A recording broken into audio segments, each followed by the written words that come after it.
Assalomu alaykum qadrli muxlis, kanalimizga xush kelibsiz. Ruhshona 3-turmush o'rtog'i bilan ham ajrashdi. Uning sabablarini o'z Instagram sahifasida aytib o'tdi.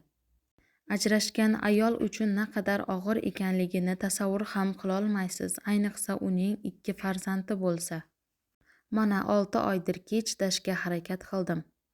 Erkaklarning o'z va'dasini ustidan chiqolmasligidan charchadim.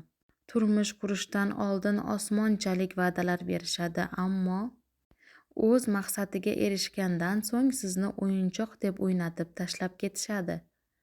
Men-ku mayli, hammasiga chidayman, hatto o'rganib ham qoldim, ammo 2 farzandimga qarasam yurak bag'rim eziladi. Ular otasidek ko'rib, mehr qo'yib, suyanib qolgandan so'ng bunday hollar bo'lishi bu juda ayanchli. Mendan ko'ra farzandlarimga ko'proq qiyin bo'lmoqda. Ular hozir o'sish davrida, ammo erta ulg'ayib qolgandek. Farzandlarimga hayot zarbalari qattiq ta'sir qilmoqda. Men farzandlarimga baxtli hayotda yashashini ta'minlamoqchi bo'lmoqdaman, ammo uni ba'zi insonlar o'z foydalari yo'lida ishlatmoqdalar, deydi Ruhshona. Ruhshonaning birinchi turmush o'rtog'i Sanjar Matkarimovdan 2 farzandi bor edi. O'zining otasi otalik qilmagandan so'ng boshqalardan hech narsa kutib bo'lmas ekan. U ham boshida ommaning oldida farzandlarini talashgan bo'ldi. Ularga mehribon otaligini ko'rsatmoqchi bo'ldi. Ammo bola yolg'onni tushunadi, biladi. Biz yolg'on hayotda yashaymiz kattalar, ammo bolalar yolg'onni yaxshigina tushunishadi.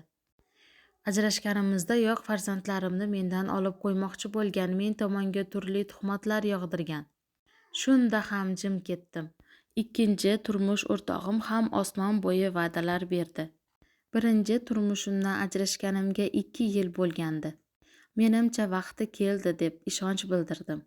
Umrbodga hayotimni o'sha inson bilan bog'ladim.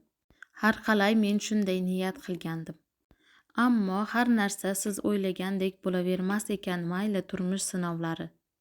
O'zi men erkak tomonidan yolchimagan ayolman, deydi Ruhshona. Ruhshonani Instagram tarmog'idagi eng oxirgi istoriyasiga shunday deb yozib qoldirdi. Xudoga soldim. Bugun hayot menga zo'r dars berdi. Har tomonlama rahmat. Bir kelsa bittada keladi, mayli, Alloh bor, Allohga soldim.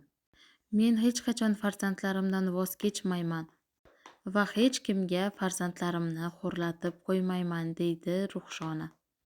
Aziz muxlis, kanalimizda yangi bo'lsangiz obuna bo'lishni unutmang. Video yoqqan bo'lsa like bosib qo'ying.